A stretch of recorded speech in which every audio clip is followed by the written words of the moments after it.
वैश्वीकरण कहते हैं तो उसके लोगों को अलग अलग अर्थ बोध होते हैं,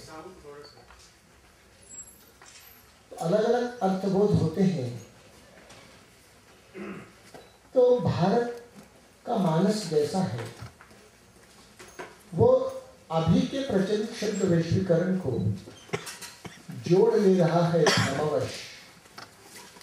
अयो निज परो वेत्ति गणना लघु चेतसा उदार चरिता नाम तो वसुधैव कुटुंबकम, वो इससे जोड़ता है।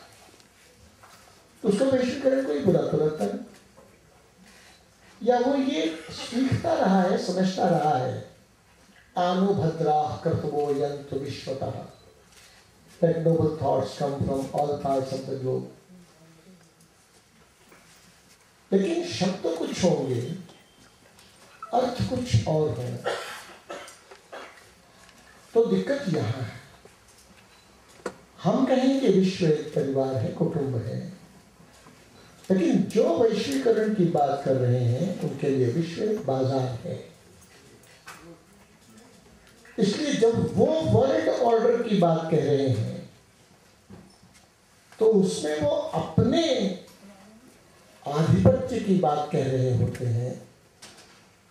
जब वो कंपैरेटिव एडवांटेज की बात कहते हैं उसका अर्थ है कि उनकी बातों को शेष विषय में स्वीकार कर लिया जाए। अर्थात चार्ट में लकड़ी है तो लकड़ी के अलावा सब चीज हमसे ले लें, और फालतू चीज क्यों वो करें। सूडान है तो बकरे उनके पास हैं, तो बकरे के बदले बाकी हमसे लिया करें।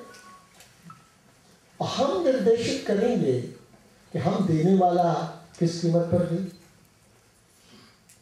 तो ये कुछ टर्म्स जो वो उपयोग में लाते हैं उसका अपना अर्थ है।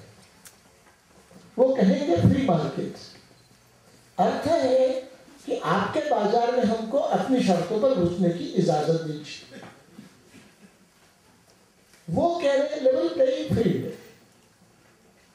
तो उनका कहना है कि हमारा प्रवेश सुगम हो आपके यहां, ये लेवल प्लेइंग फील्ड है।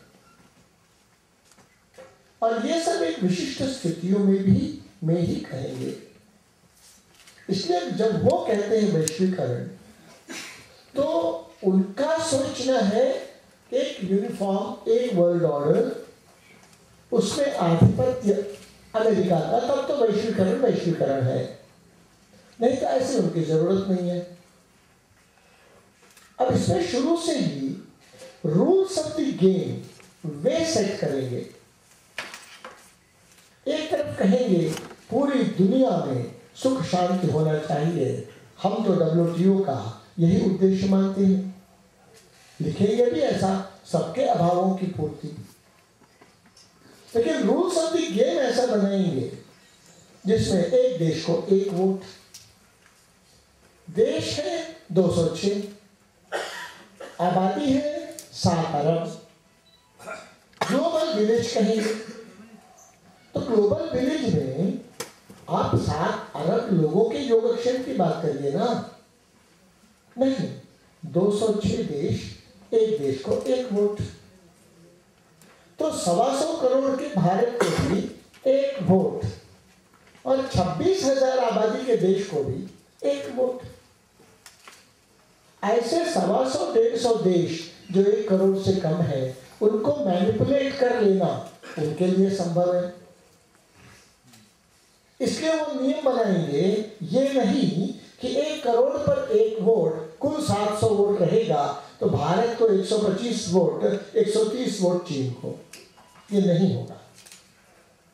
फिर वो कहेंगे टेक्नोलॉजी सब तरफ जाए आबाद, पूंजी जाए सब जगह आबाद, लेकिन आदमी वीसा रिस्ट्रिक्शंस। तो वीसा रिस्ट्रिक्शंस भी रहेगा, पूंजी जरूर जाएगी। क्यों? क्योंकि उस पूंजी से पैसा खींचता है इस नीति का, वो लाभ लेंगे। ये मैं इसलिए कह रहा हूं भूमिका के नाते कि मित्रों, वैश्वीकरण ये जो शब्द उपयोग में लाया है इसके अलग अलग चरण होंगे। एक 2000 साल पहले से पहले, जैसे कुसुम जी ने कहा 45-50 साल पहले तक, 1000 साल पहले तक, ठीक है, एक प्रकार की दुनिया। 2000 साल से विशेष इनमिकल इंटरैक्शन, झगड़ा लड़ाई जब शुरू हुआ, चलो वो थोड़ी बहुत रही 1000 साल तक। अब ईसा के बाद के 1000 AD से आप देखेंगे तो लगातार भारत पर हमले होते गए। अब भारत पर हमले हुए, हम माने कि वो तो हमारे ही बंधुओं के हमले थे, बात ठीक है, लेकिन परधर्मावलंबियों के हमले थे। फिर हमारे ही बंधुओं के द्वारा यहाँ 2 हत्याएं होने लगी थी, यहाँ मंदिर तोड़े जाने लगे थे। इस रियलिटी को ध्यान में लेंगे तो इससे खराब चरण आता है जब विशेष प्रकार की चालाकी का, शोषण और अत्याचार का सिलसिला पूरे दुनिया में और भारत पर भी होता है। यह वैश्वीकरण का एक और दौर है। मैं केवल ये कहना चाहता हूँ, एक दौर 2000 साल पहले इसमें हम थे, बात बिल्कुल सही है कुसुम जी की। हम ही ने यूरोप के लोगों को या इंग्लैंड के लोगों को सूत और रेशम बताया कि क्या होता है, सही है। उसमें पूरे ग्लोबल जो आउटपुट होता होगा, ग्रॉस डोमेस्टिक प्रोडक्ट जिसको कहते हैं GDP, वर्ल्ड GDP जो होता होगा, सच में 25% होता होगा भारत का कॉन्ट्रीब्यूशन, ठीक है। लेकिन 1000 वर्ष में फिर क्या हुआ?